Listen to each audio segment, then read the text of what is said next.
Gálatas 1. Paulo, apóstolo, não da parte dos homens, nem por intermédio de homem algum, mas sim por Jesus Cristo, e por Deus Pai, que o ressuscitou dentre os mortos, e todos os irmãos que estão comigo, as igrejas da Galácia. Graça a vós e paz da parte de Deus nosso Pai e do Senhor Jesus Cristo, o qual se deu a si mesmo por nossos pecados, para nos livrar do presente século mau, segundo a vontade de nosso Deus e Pai, a quem seja a glória para todo o sempre. Amém. Estou admirado de que tão depressa estejais desertando daquele que vos chamou na graça de Cristo para outro evangelho, o qual não é outro, senão que há alguns que vos perturbam e querem perverter o evangelho de Cristo. Mas, ainda que nós mesmos ou um anjo do céu vos pregasse outro evangelho, além do que já vos pregamos, seja anátema. Como antes temos dito, assim agora novamente o digo. Se alguém vos pregar outro evangelho, além do que já recebestes, seja anátema. Pois busco eu agora o favor dos homens, ou o favor de Deus, ou procuro agradar aos homens? Se estivesse ainda agradando aos homens, não seria servo de Cristo. Mas faço-vos saber, irmãos, que o evangelho que por mim foi anunciado não é segundo os homens, porque não o recebi de homem algum, nem me foi ensinado, mas o recebi por revelação de Jesus Cristo. Pois já ouvistes qual foi outrora o meu procedimento no judaísmo, como sobremaneira perseguia a igreja de Deus e a assolava, e na minha nação excedia em judaísmo a muitos da minha idade, sendo extremamente zeloso das tradições de meus pais. Mas, quando aprouve a Deus, que desde o ventre de minha mãe me separou e me chamou pela sua graça, revelar seu Filho em mim, para que eu o pregasse entre os gentios, não consultei carne e sangue, nem subi a Jerusalém para estar com os que já antes de mim eram apóstolos, mas parti para a Arábia e voltei outra vez a Damasco. Depois, passados 3 anos, subi a Jerusalém para visitar a Cefas e demorei com ele 15 dias. Mas não vi a nenhum outro dos apóstolos, senão a Tiago, irmão do Senhor. Ora, acerca do que vos escrevo, eis que diante de Deus testifico que não minto. Depois fui para as regiões da Síria e da Cilícia. Não era conhecido de vista das igrejas de Cristo na Judéia, mas somente tinham ouvido dizer: aquele que outrora nos perseguia, agora prega a fé que antes procurava destruir. E glorificavam a Deus a respeito de mim. Depois, passados 14 anos, subi outra vez a Jerusalém com Barnabé, levando também comigo a Tito. E subi devido a uma revelação, e lhes expus o evangelho que prego entre os gentios, mas em particular aos que eram de destaque, para que de algum modo não estivesse correndo ou não tivesse corrido em vão. Mas nem mesmo Tito, que estava comigo, embora sendo grego, foi constrangido a circuncidar-se. E isto por causa dos falsos irmãos intrusos, os quais furtivamente entraram a espiar a nossa liberdade, que temos em Cristo Jesus, para nos escravizar, aos quais nem ainda por uma hora cedemos em sujeição, para que a verdade do Evangelho permanecesse entre vós.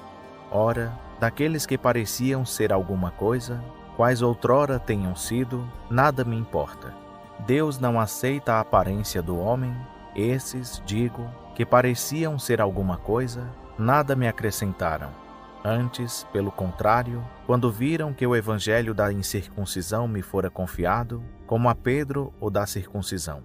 Porque aquele que operou a favor de Pedro para o apostolado da circuncisão, operou também a meu favor para com os gentios, e quando conheceram a graça que me fora dada, Tiago, Cefas e João, que pareciam ser as colunas, deram a mim e a Barnabé as destras de comunhão, para que nós fôssemos aos gentios e eles à circuncisão, recomendando-nos somente que nos lembrássemos dos pobres, o que também procurei fazer com diligência. Quando, porém, Cefas veio a Antioquia, resisti-lhe na cara, porque era repreensível. Pois antes de chegarem alguns da parte de Tiago, ele comia com os gentios. Mas quando eles chegaram, se foi retirando e se apartava deles, temendo os que eram da circuncisão. E os outros judeus também dissimularam com ele, de modo que até Barnabé se deixou levar pela sua dissimulação.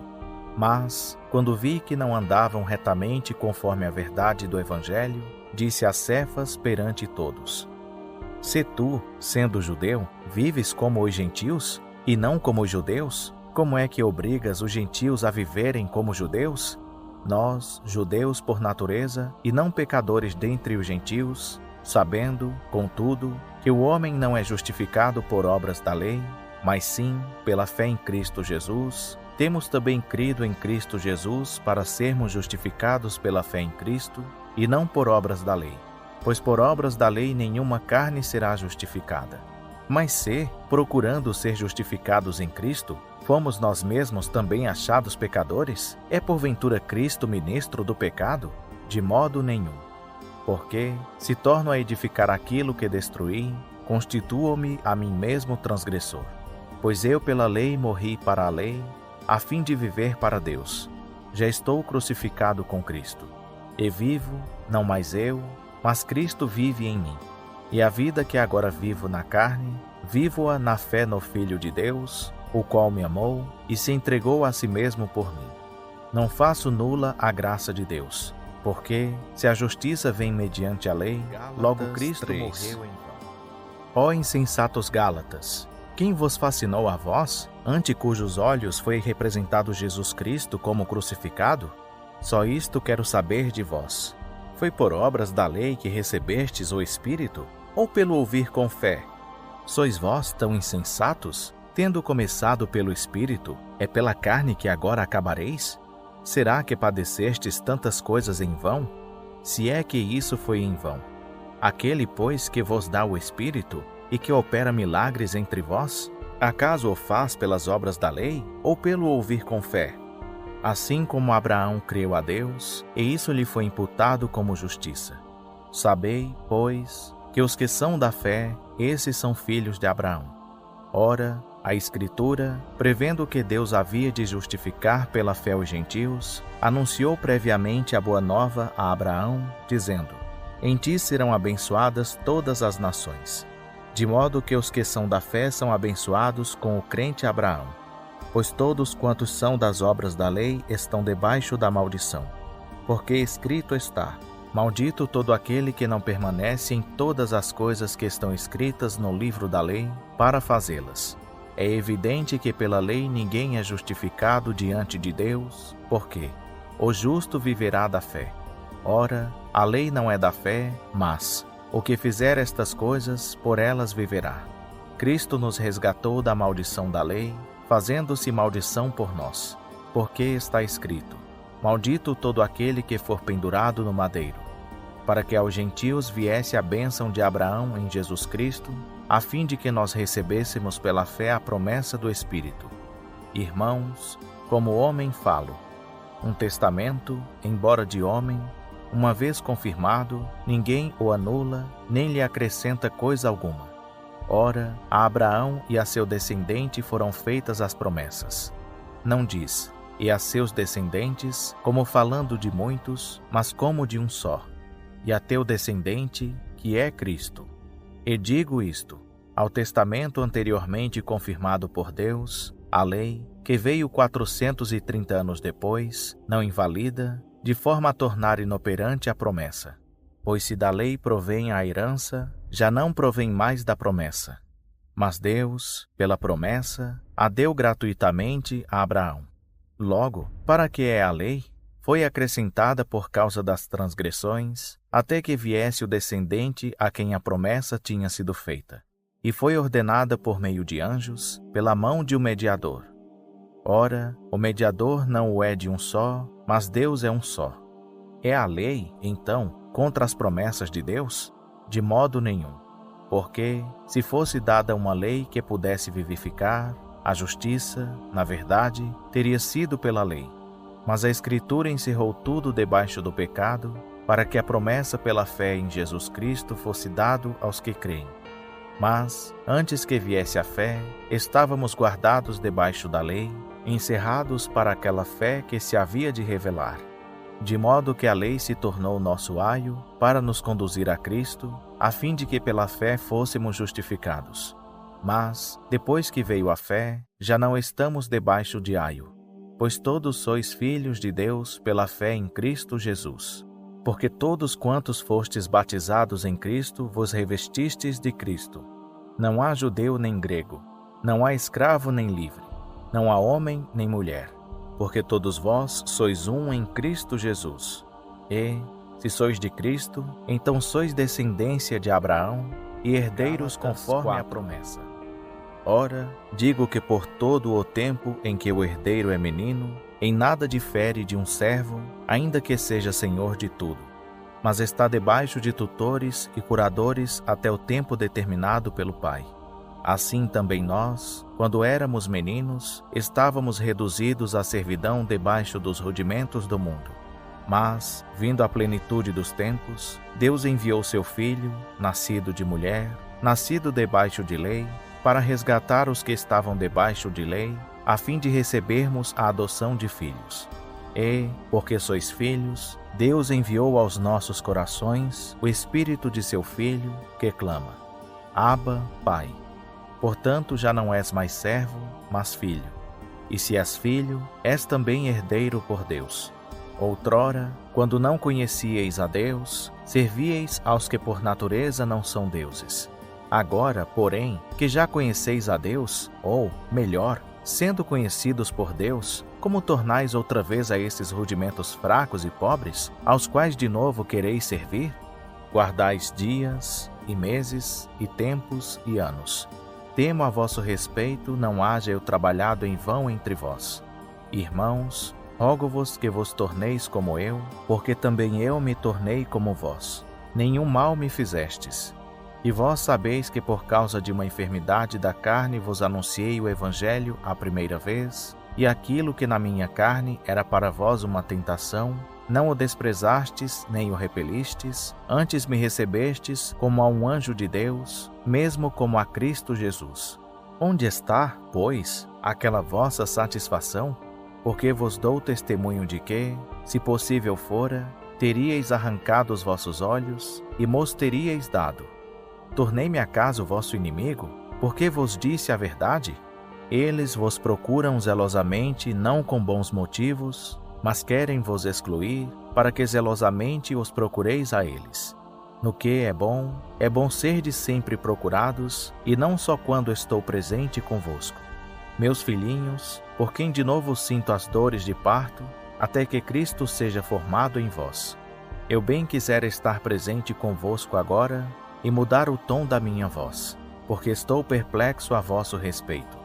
Dizei-me, os que quereis estar debaixo da lei, não ouvis vós a lei? Porque está escrito que Abraão teve 2 filhos, um da escrava e outro da livre.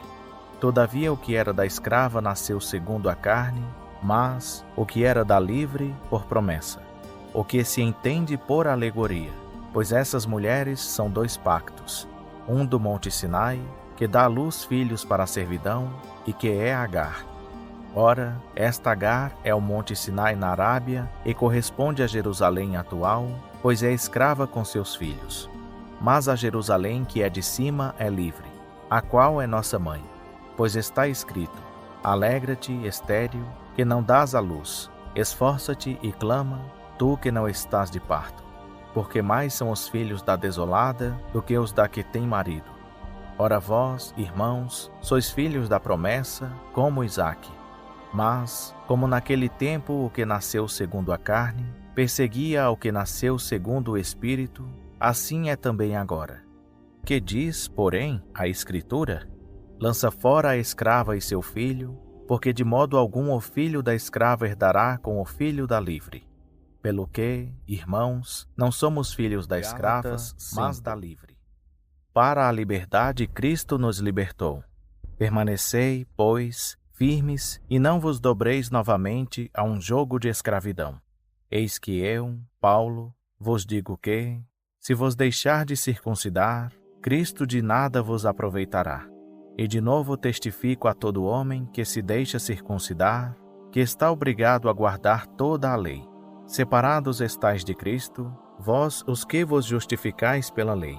Da graça decaístes. Nós, entretanto, pelo Espírito aguardamos a esperança da justiça que provém da fé. Porque em Cristo Jesus nem a circuncisão nem a incircuncisão vale coisa alguma, mas sim a fé que opera pelo amor. Corrieis bem. Quem vos impediu de obedecer à verdade? Esta persuasão não vem daquele que vos chama. Um pouco de fermento leveda a massa toda. Confio de vós, no Senhor, que de outro modo não haveis de pensar.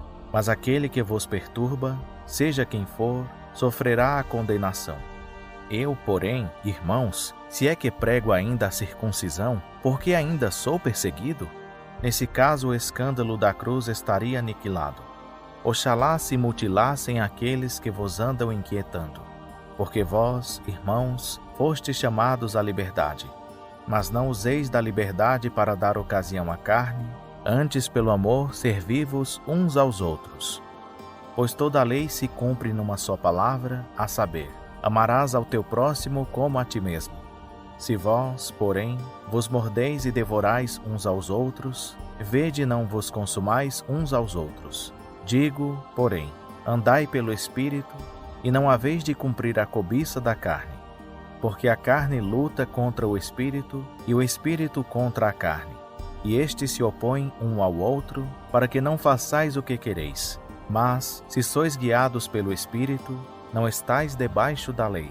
Ora, as obras da carne são manifestas, as quais são a prostituição, a impureza, a lascívia, a idolatria, a feitiçaria, as inimizades, as contendas, os ciúmes, as iras, as facções, as dissensões, os partidos, as invejas, as bebedices, as orgias e coisas semelhantes a estas, contra as quais vos previno, como já antes vos preveni, que os que tais coisas praticam não herdarão o reino de Deus. Mas o fruto do Espírito é o amor, o gozo, a paz, a longanimidade, a benignidade, a bondade, a fidelidade, a mansidão, o domínio próprio. Contra estas coisas não há lei. E os que são de Cristo Jesus crucificaram a carne com as suas paixões e concupiscências. Se vivemos pelo Espírito, andemos também pelo Espírito. Não nos tornemos vangloriosos, provocando-nos uns aos outros, invejando-nos uns aos outros. Irmãos, se um homem chegar a ser surpreendido em algum delito, vós que sois espirituais, corrigi o tal com espírito de mansidão. E olha por ti mesmo, para que também tu não sejas tentado. Levai as cargas uns dos outros, e assim cumprireis a lei de Cristo. Pois, se alguém pensa ser alguma coisa, não sendo nada, engana-se a si mesmo. Mas prove cada um a sua própria obra, e então terá motivo de glória somente em si mesmo, e não em outrem, porque cada qual levará o seu próprio fardo. E o que está sendo instruído na palavra, faça participante em todas as boas coisas aquele que o instrui. Não vos enganeis, Deus não se deixa escarnecer, pois tudo o que o homem semear, isso também ceifará. Porque quem semeia na sua carne, da carne ceifará a corrupção, mas quem semeia no Espírito, do Espírito ceifará a vida eterna. E não nos cansemos de fazer o bem, porque a seu tempo ceifaremos, se não houvermos desfalecido. Então, enquanto temos oportunidade, façamos bem a todos, mas principalmente aos domésticos da fé. Vede com que grandes letras vos escrevo com minha própria mão. Todos os que querem ostentar boa aparência na carne, esses vos obrigam a circuncidar-vos, somente para não serem perseguidos por causa da cruz de Cristo. Porque nem ainda esses mesmos que se circuncidam guardam a lei, mas querem que vos circuncideis, para se gloriarem na vossa carne. Mas longe esteja de mim gloriar-me, a não ser na cruz de nosso Senhor Jesus Cristo, pela qual o mundo está crucificado para mim e eu para o mundo. Pois nem a circuncisão nem a incircuncisão é coisa alguma, mas sim o ser uma nova criatura. E a todos quantos andarem conforme esta norma, paz e misericórdia sejam sobre eles e sobre o Israel de Deus. Daqui em diante ninguém me moleste, porque eu trago no meu corpo as marcas de Jesus. A graça de nosso Senhor Jesus Cristo seja, irmãos, com o vosso espírito. Amém.